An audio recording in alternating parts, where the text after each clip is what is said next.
Hello everybody, this is Ryan, also known as MrMightyMcD, and today I'm bringing you a Crysis 2 gameplay commentary that isn't so much about the gameplay, but instead about the Olympics. I'm going to be giving my thoughts on the closing London 2012 Olympic ceremony, breaking it down stage by stage, as well as giving some general opinions on the Olympics. So let's begin. Right, so when I think about the closing ceremony of the London 2012 Olympic Games, the first thing I noticed about was how the Union Jack was laid out, and I really liked how it was done.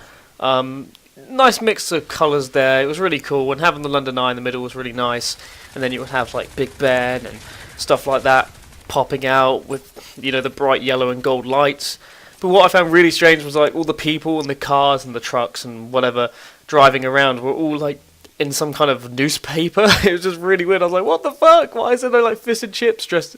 You know, why is there not like people dressed as chips and some other people dressed as cod?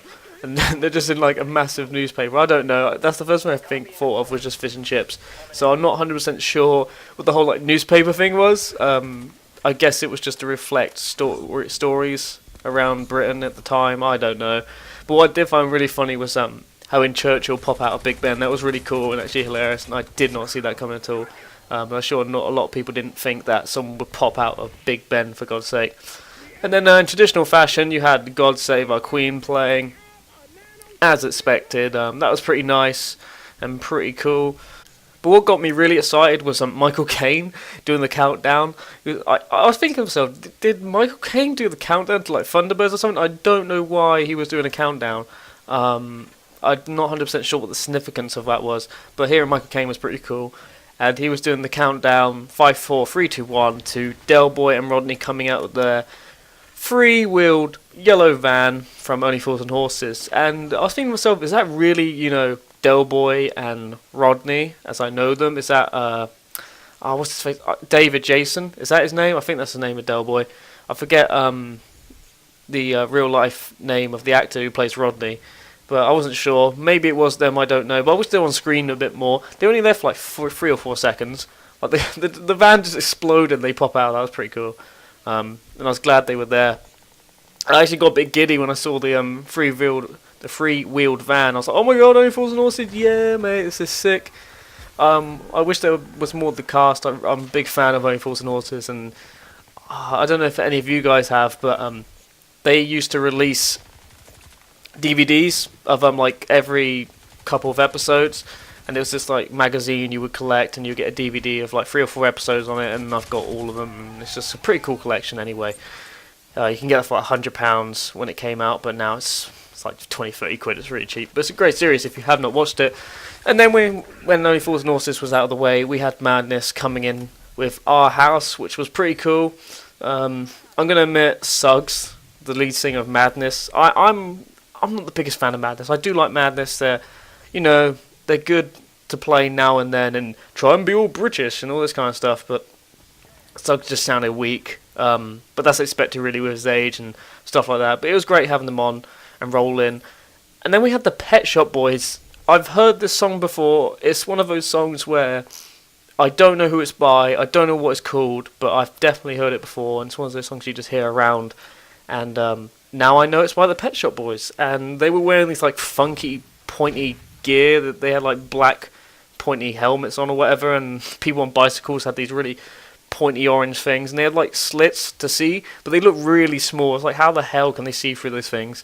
And this is probably a bad thing to think of immediately, but when I saw those people with the pointy hats and stuff, I immediately thought KKK. I was just like, why are the KKK riding around on their bicycles? It was just really weird, but that was pretty funny seeing pointy head people on bicycles and stuff like that.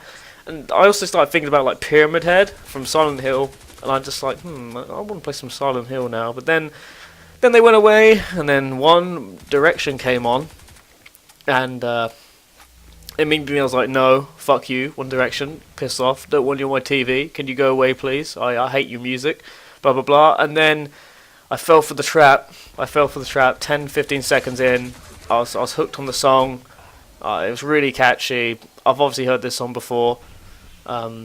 Beautiful. I was like, for fuck's sake, it's still in my head now. And the ceremony's been going on for like nearly, it's only been going on for about an hour and a half, because it's 10:20. But yeah, that song just got really in my head. and I really wish it didn't. But there you go, One Direction.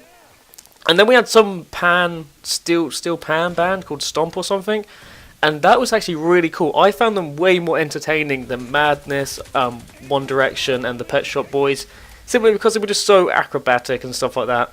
There were some badass backflips in there, and they were meant to represent the huddle and bustle of working life in Britain and stuff like that, and that was pretty cool seeing them there. And it makes you think how skillful they are, just using, you know, dustbin lids and just like, I don't know, spoons and shit to make these really awesome sounds.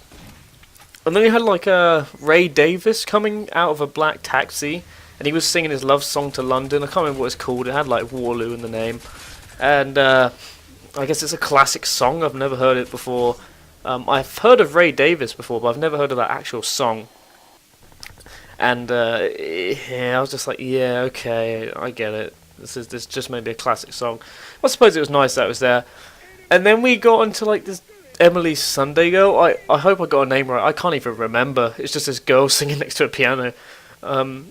It's really weird because this closing ceremony, it's only been like an hour and a half ago since it first started, and I've already forgotten quite a lot of it because it just wasn't very impactful, not very exciting really, and I suppose you can't really expect that. It's not the opening where everything's all grand and boom and stuff like that. It's more, you know, calming and closing it down. But yeah, they had this girl next to the piano. I think her name's called Emily Sunday or something, and she was singing a song, and like for the first couple of minutes I was like, this is actually a pretty cool song. I was adjusting to it. It was really emotional and shit.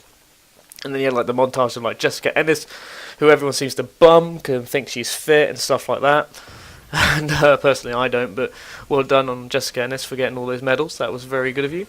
We have 29 gold medals to end it off, so that was pretty cool. Thank you, Jessica, and everyone else at Team GB. But anyway, to stop rumbling about, you had her singing, and I just kind of got sick of her song after a while, and it just dragged on. And then you had all the national flags coming out, and I think it was Elbow performing. I don't know. That song dragged on as well, way too long. It's like a 10-15 minute song. I was like, what the fuck is going on? This is, It was fine. It suited the background shit, but I just got so tired of it. But what I really enjoyed was like a BBC, like, you know, putting all the little facts in, saying that these are the heaviest gold medals produced for the Olympic Games, that 16 years ago, Britain won only 1 gold medal, and that 30% more medals have been won in this Olympics than they were in Beijing. So having all those little facts was pretty cool. But as I look to my TV now, Kai's Chiefs are playing. Still looks like there's a lot of good music coming up, so I'm going to keep watching it. Maybe it's too early to judge it. It was a little bit dull in areas, but yeah, this seems like a pretty good ceremony and pretty good Olympics. Thanks for watching, guys. This has been Ryan, also known as MrMightyMcD. Just to let you know, if you want to support me and want to see more great content, then be sure to subscribe for more. It will really mean a lot, guys, with the effort I put into these videos. If you want to get up to date with my next set of videos coming out or learn a bit more about me, then follow me on Twitter at MrMightyMcD.